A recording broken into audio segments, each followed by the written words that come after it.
বিসমিল্লাহির রহমানির রহিম। সম্মানিত উপস্থিতি, আর সারা বিশ্বে যে আমরা বিপদে আছি, খারাপ মানুষের অত্যাচারে ভালো মানুষ বিপদে আছি আমরা।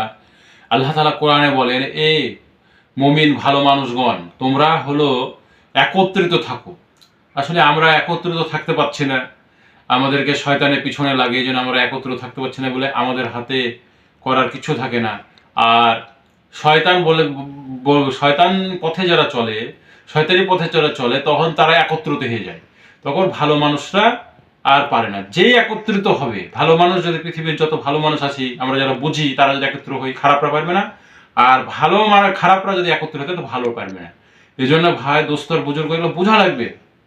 এই কারণে আমাদেরকে বোঝা লাগবে। আবার আরেকটা জিনিস হলো যে পুরুষ এবং মহিলাদেরকে আল্লাহ তাআলা এমন আকর্ষণ করে তৈরি করেছে, লোহা চুম্বকের মতন। এ কারণে আমাদের বিপদ গুলো ঘটে। আপনারা বুঝে নেন, সবকিছু তার ভাষায় বলা যাবে না, আপনাদেরকে বুঝতে হবে। যত কিছু খারাপ কিছু এই জন্য ঘটে যে আকর্ষণটা এমনভাবে আল্লাহ সৃষ্টি করেছে যে লোহা চুম্বকের মতন। এই জন্য যাদের সাথে বিয়ের উপযোগী হবে তাদের সাথে আমরা বিয়ে না করে কোনো মেয়েদেরকে আমরা তার সাথে বেড়াতে দিব না।